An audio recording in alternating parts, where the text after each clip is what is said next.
하나님께서 우리에게 주는 말씀 같이 보겠습니다. 이사야 61장 1절에서 3절까지 말씀입니다. 저 여러분들 한 목소리로 같이 읽겠습니다. 주님께서 나에게 기름을 부으시니 주 하나님의 영이 나에게 임하셨다. 주님께서 나를 보내셔서 가난한 사람들에게 기쁜 소식을 전하고 상한 마음을 싸매어 주고 포로에게 자유를 선포하고 갇힌 사람에게 석방을 선언하고 주님의 은혜의 해와 우리 하나님의 보복의 날을 선언하고 모든 슬퍼하는 사람들을 위로하게 하셨다. 시온에서 슬퍼하는 사람들에게 제 대신에 화관을 씌워주시며 슬픔 대신에 기쁨의 기름을 발라주시며 괴로운 마음 대신에 찬송이 마음이 가득 차게 하셨다. 그리하여 사람들은 그들을 가리켜 의의 나무 주님께서 스스로 영광을 나타내시려고 손수 심으신 나무라고 부른다. 아멘. 하나님 말씀입니다. 우리가 읽은 이 이사야 61장 말씀은 예수님께서 인용하셨던 말씀으로 유명합니다. 예수님께서 처음 회당에 가셔서 사람들 앞에서 본인 자신에 대해서 언급하실 때 바로 이 말씀을 가지고 가난한 사람들에게 복음을 전파하고 위로하고 이제 이런 이야기를 하시면서 하나님 말씀을 인용하셔서 이야기하실 때 이사야 61장 말씀을 전하셨는데, 날마다 기쁘게 하루를 맞을 때 하나님께서 이 말씀을 통해서 우리에게 하시는 메시지가 있다라고 생각하게 되었습니다. 예수님께서 가난한 사람들에게 복음을 전하는, 기쁨을 전하는 사람이 나다라고 이야기하셨는데, 우리에게도 똑같은 당부를 말씀하셨다고 생각하게 되었습니다. 오늘 해야 할 일들에 대해서, 순종해야 될 말씀에 대해서 오늘 본문 말씀을 통해서 우리가 같이 살펴보겠습니다. 하나는 우리가 오늘도 주위에 있는 사람들을 기쁘게 하는 사람으로 부르심 받았다라는 것을 기억할 필요가 있겠습니다. 다른 사람들을 기쁘게 하는 사람으로. 1절 2절 말씀에 보면 주님께서 나에게 기름을 부으시니 주 하나님의 영이 나에게 임하셨다. 주님께서 나를 보내셔서 가난한 사람들에게 기쁜 소식을 전하고 상한 마음을 싸매어주고 포로에게 자유를 선포하고 갇힌 사람에게 석방을 선언하고 주님의 은혜의 해와 우리 하나님의 보복의 날을 선언하고 모든 슬퍼하는 사람들을 위로하게 하셨다. 이렇게 이야기하고 계세요. 예수님께서 가난한 사람에게 기쁜 소식을 전하며 싸매어주고 위로하여 주셨다. 이와 같은 일들을 주님께서 우리에게 사명으로 주시고 우리가 해야 할 일이라고 말씀해 주셨다는 사실을 떠올렸습니다. 주님께서 승천하시면서 우리에게 부탁하신 일이 주님께서 말씀하셨던 이 복음을 전하는 것이고 또 우리에게도 마땅히 그리하라고 하셨다는 점을 우리가 기억해야 할 필요가 있겠습니다. 주님이 오신 목적이 내가 가난한 사람들에게 기쁜 소식을 전하고 그리고 주위에 있는 사람들에게 위로와 상처를 싸매주는 일 때문에 오셨다. 근데 그분이 올라가실 때 그런데 너희들도 가서 이 기쁜 소식을 전하라. 예수님께서 보여주신 대로 너희들도 행하라. 사랑하라. 이런 말씀이 우리에게도 똑같은 당부와 우리가 살아야 될 은혜의 기준에 대해서 이야기하셨다라고 붙잡게 되었어요. 그런데 이것이 우리 자신이 기쁜 건가 무슨 상관이 있을까요? 다른 사람들 기쁘게 하라. 그런데 여기에 주님께서 우리에게 하셨던 보여주셨던 것에 동기와 이유가 있겠다는 생각을 하게 됐습니다. 기쁘게 하는 사람이 다른 사람을 기쁘게 세우는 사람이 엄청난 기쁨을 누리거든요. 그게 기쁨이거든요. 마치 우리가 예수님의 말씀과 복음을 전하는 사람이 그 복음을 살고 그 복음의 능력과 기쁨을 누리는 사람이 되듯이 다른 사람들에게 복음을 전하고 기쁜 소식을 전하고 기쁘게 하려고 하는 삶이 주님께서는 우리에게 삶의 보람이고 은혜라고 말씀하고 계세요. 4,700명이 넘는 사람들 대상으로 20년간 연구한 결과에 따르면 기쁨에는 전염성이 있답니다. 전염이 주위에 있는 사람들에게 이렇게 퍼져가는 거잖아요. 근데 기쁨이 전염성이 있대요. 그래서 행복한 사람들은 자기 친구도 행복하게 해줄 가능성이 크대요. 내가 막 너무 행복하고 기쁘면 이게 자연스럽게 주위에 있는 사람들에게 전염이 된대요. 그래서 연못의 잔물결처럼 돌을 하나 평 던지면 이렇게 동심원이 촤촤촤촤 이렇게 퍼져가잖아요. 그런 관계망을 통해서 널리 퍼져가는 그런 성질이 기쁨과 행복에 있답니다. 그래서 행복은 세 단계 떨어져 있는 사람. 다시 말해서 내가 아는 사람의 아는 사람. 그러니까 내가 아는 사람의 아는 사람. 이 세 단계까지 넘어가게 된다는 거예요. 그래서 이 사람은 마치 조크처럼 이렇게 이야기하더라고요. 예를 들어서 내 친구의 친구의 친구가 행복하면 나도 행복해질 가능성이 있는데, 그래서 얘를 뭐라고 들었냐면 옆에 행복한 친구가 있으면 월급을 500만 원 정도 더 받는 것보다 더 행복해질 수 있다는 거예요. 오. 그런데 만일 월급이 500만 원 정도 오르면 그 돈을 친구에게 주면 친구도 행복해질 거고 자기도 행복해질 거라고 이렇게 이야기를 하더라고요. 사람들이 주위에 있는 사람들을 섬기고 얘기하고 함께하고 살피는 것이 더 커다란 은혜이고 기쁨이 된다는 것을 떠올릴 필요가 있겠다고 싶어요. 예수님께서 그렇게 여러 가난한 사람들에게 위로해 주셨을 때 주님의 마음으로 주님의 생각대로 순종해 보려고 하면 주님께서 그렇게 하셨던 일이 당신에게는 얼마나 커다란 기쁨이고 보람이었는지를 깨닫게 돼요. 섬기면 더 큰 기쁨이 있습니다. 지금도 마찬가지지만 목회를 이렇게 하면서 이렇게 여러 해야 될 사람들 일들이 있죠. 근데 지금은 저희 교회가 뭐 작다고 이야기를 할 수는 없지만 제가 바로 전에 사역했던 선화목자교회에서 사역을 할 때 교구 관리를 잘하고 그리고 그 교구에서 해야 될 어떤 행정적인 일을 잘하고 이런 것들이 꼭 필요한 일이었고 또 마땅히 그렇게 해야만 하지만 근데 그거에 기쁨이 있지 않더라고요. 행정적인 일을 잘하고 그리고 여러 교구 관리를 잘한다. 그게 꼭 필요한 일이지만 정말 제 삶의 보람과 기쁨은 어디에서 왔냐면 한 사람 한 사람 교구분들을 만나고 신방을 하고 그분들의 기도를 듣고 그래 같이 기도하고 거기에서 기쁨이 있더라고요. 필요하기 때문에 제가 맡겨진 일이기 때문에 다른 일들도 열심히 하지만 정작 제 삶의 기쁨은 와 보고서 다 썼다. 와 이거 다 알아봤다. 그래서 참 기쁘다. 이렇게 되는 경우는 많지 않고 정말 힘들고 어려운 가정을 찾아갔는데 얼굴은 계속 웃고 계시고 밝고 너무도 행복해 보이시지만 신방을 가서 기도 제목을 여쭙고 그랬더니 정말 뚝이 허물어지듯이 본인 안에 있었던 진짜 마음과 아픔과 여러 기도의 제목들이 그냥 막 술술술 나오시는 거예요. 어떻게 이런 생각 가지고 계속 이렇게 웃으시면서 다녔을까? 그런 생각이 퍼뜩 들면 죄송하기도 하고 동시에 감사하기도 하고 그리고 그분이 그런 과정들과 함께 기도하고 그리고 그 다음 주에도 물어보고 그 다음 주에도 같이 기도하고 그 다음 주에도 또 이렇게 부러우면서 하나님께서 그런 삶을 호전시켜 가시고 또 기도에 응답해 가시고 훨씬 나아졌다는 이야기를 듣거나 간증을 통해서 들으면 너무 기쁘더라고요. 너무 기쁘더라고요. 어떤 행정적인 일들과 여러 일들도 의미 있지만 저 마음속에 큰 보람이 되더라고요. 기쁘다. 이런 게 은혜이고 기쁨이구나. 도움이 필요한 사람들에게 도움이 될 수 있다면 너무 감사한 거구나. 여러분, 주위에 오늘도 우리가 섬겨야 될 사람, 우리가 조금 섬겨서 정말 기쁜 사람이 있다면 주님께서는 그 기회를 그 사람을 기쁘게 하기 위한 기회뿐만이 아니라 우리를 기쁘게 하시기 위한 기회를 주신 거예요. 그게 찬스예요. 우리가 우리 딸에게, 우리 아들에게, 우리 남편과 아내에게 아주 조그마한 칭찬으로 그냥 엄청난 노력이 필요한 건 아니지 않습니까? 간단한 칭찬으로 손짓으로 그분을 기쁘게 해줄 수 있다면 그건 그 사람을 돕고 기쁘게 할 수 있는 찬스이면서 동시에 더 놀랍게도 우리에게 오늘도 보람이 되고 열매가 되고 은혜를 경험하게 할 수 있는 통로이고 기쁨이 되는 순간이라는 거예요. 주님께서 우리에게 명령하셨다니까요. 너희들도 가서 이와 같이 하라. 예수님께서 보여주셨던 그 은혜대로 너희들도 복음 기쁜 소식을 전파하고 너희들이 기쁜 소식이 되라. 이렇게 말씀하신 거 아니겠습니까? 이것을 오늘 우리를 기쁘게 하시는 이유와 원인으로 우리가 붙잡을 수 있으면 좋겠습니다. 두 번째로 우리가 같이 붙잡고 싶은 것은 우리를 주님께서 말씀하실 때에 당신께서 손수 심으신 나무라고 부르신다는 거예요.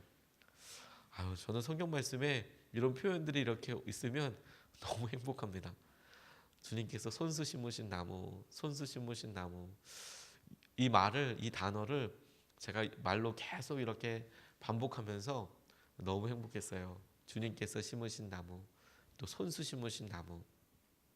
요한복음에 하나님은 포도나무고 하나님은 농부이시고 주님은 포도나무고 우리가 가지다라고 이렇게 이야기하신 비유가 이사야서에서 나와 있는 그것과도 연관이 있겠구나라고도 생각이 들었는데, 오늘 이사야서는 이렇게 말씀하고 계세요. 3절 말씀에 보면 시온에서 슬퍼하는 사람들에게 제 대신에 화관을 씌워주시며 슬픔 대신에 기쁨의 기름을 발라주시며 괴로운 마음 대신에 찬송이 마음에 가득 차게 하셨다.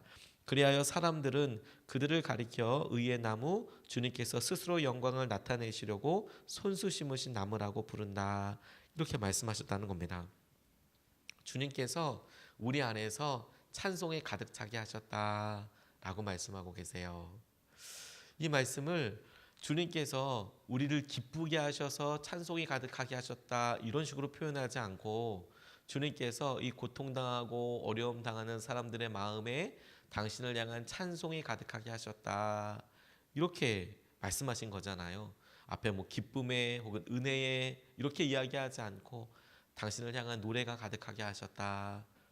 그런데 이것이 우리에게 우리 삶의 마음이 바뀌고 심리적인 어떤 상태가 바뀌고 여기에 집중하게 하신 게 아니라, 우리가 의지적으로 혹은 마음으로 결단해서 우리 마음속에 찬송을 채울 수 있어요.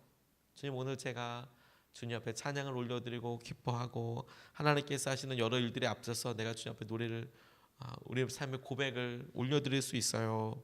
그런데 그게 우리에게 주위에 있는 사람들에게 보여지기를, 그렇게 찬송이 가득한 우리를 보고 사람들이 그 시온을 보고 사람들이 우리를 보고 주님께서 당신의 영광을 위하여 손수 심으신 나무야, 주님께서 손수 가꾸시는 사람이야, 손수 인도하시고 손수 붙잡아 주시는 사람이야, 이렇게 말씀하신다는 거 아닙니까? 저희 제자훈련에 보면 예배하고 하나님께서 하신 은혜에 대해서 그렇게 찬양하고 그러는 그런 내용이 있습니다. 하나님을 경험하는 삶이라는 것을 보면, 그러면 혼자 이렇게 가서 예수 우리 왕이여 혹은 왕이신 나의 하나님 그런 찬양을 드리고 하나님 앞에 설 때가 있어요. 제가 개척할 때 저희 교회가 여기 오기 전에 제 사무실이, 저희 예수님의 사람들 교회 사무실이 저기 복정동에 있었습니다. 복정동에 지금은 위지엠이라고 예수 동행 운동을 하는 사무실 옆에 저희 사무실이 이렇게 있었어요. 개척 사업단이 거기 이제 있었거든요. 조그맣게 이제 빌려서 이렇게 있었는데요. 그곳에서 제자 훈련을 인도했었습니다. 어디로 가야 될지도 모르는데, 그런데 찬양하고 기뻐하는 날이 있어서 무조건 나왔어요. 그리고 이제 이어폰을 꼽고 핸드폰에다가 이제 찬양을 틀고, 그리고 불현듯 이렇게 뒤에 산책길이 원래부터 몇 년 전부터 거기 있었는데 저는 그 길 처음 걸어봤네요. 거기 10년 정도 살았으면서 그렇게 산책한다는 느낌으로 끝까지 걸어가지는 못했던 것 같아요. 근데 넘어서까지 그 선한목자교회에서 쭉 걸어 올라가면 가천대학교라는 대학이 나오거든요. 근데 저는 그냥 동서울대라고 중간까지는 많이 걸어 왔다 갔다 했는데, 산책을 목적으로 신방 가려고 쭉 빨리 뭐 걸어가는 거 말고 뒤에 나무가 이렇게 심어져 있는데 그냥 천천히 그렇게 걸어가 보지는 못했던 것 같아요. 그 동서울대 넘어서까지. 근데 그날은 주님 찬양하는 마음으로 이렇게 가다가 잘생긴 나무 하나가 이렇게 있더라고요. 정말 잘생긴 나무 하나가 있고 벤치가 이렇게 있는데, 그냥 그곳에 앉아서 사람들이 지나가고 그러니까 큰 소리는 못하지만 제 마음속에서 왕이신 나의 하나님 주님을 높입니다. 주님께서 참 놀라우신 분이십니다. 왕이신 나의 하나님, 내가 주를 높이고 영원히 주의 이름은 찬양하겠습니다. 계속 그렇게 찬양을 하고 반복해서 그렇게 있는데, 무슨 다른 기도를 드린 것도 아니고 뭐 주님 뭐 어떻게 해달라고 뭐 부탁을 하는 것도 아니고, 그냥 주님께서 아름답게 지으신 잘생긴 나무 밑에서 주님을 예배하고 감사합니다. 그런데 주님께서 참 제 마음속에 기쁨을 이렇게 주시더라고요. 근데 제가 그 나무 보면서 이런 생각했어요. 이 나무가 처음부터 여기서 자란 게 아니라 분명히 이거 공원 조성하면서 어딘가 이렇게 심겨진 나무일 텐데, 왜냐하면 나무가 꽤 컸거든요. 이 정도 나무가 크려면 몇십 년 걸릴 것 같은 거예요. 그래서 여기서 이렇게 자란 게 아니라 분명히 어디서 이렇게 갖다 놓을 텐데 이 나무가 여기 이렇게 뿌리 내리면서 참 많이 어떤 생각을 했을까? 나무는 심겨지면 딴 데 이동하기가 쉽지 않지 않습니까? 두 번, 세 번 막 함부로 옮길 수 있는 건 아니거든요. 여기 뿌리 내릴 때 어떤 성장의 고통이 있고 어떤 마음의 결단이 있었을까? 그리고 이 나무는 아무도 봐주지 않고 이렇게 야, 이 나무 참 잘생겼다. 이 나무 참 건강하다. 지나가면서 얼마나 많은 사람들이 그런 얘기를 해줬을까? 아마 그렇게 알아봐 주는 사람이 많지는 않았을 것 같아요. 근데 제 모습이 다 이제 그와 같은 거예요. 와, 주님께서 손수 심으시고 주님께서 보시고 기뻐하실 만한 나무로 이곳에 심으신 거고 이렇게 은혜를 나누게 해주신 거구나. 주님께서 이것을 보시고 너무너무 기뻐하셨겠구나. 마치 주님께서 당신의 기쁨을 위해서 심어놓은 그 나무를 저도 발견한 느낌처럼 그날 그렇게 찬양하면서 느껴지더라고요. 우리가 거하겠구나. 제가 어느 곳에 있든지 어떤 곳에서 어떤 영향력을 주든지 주님께서 우리를 손수 심으신 나무로 여기신다는 거예요.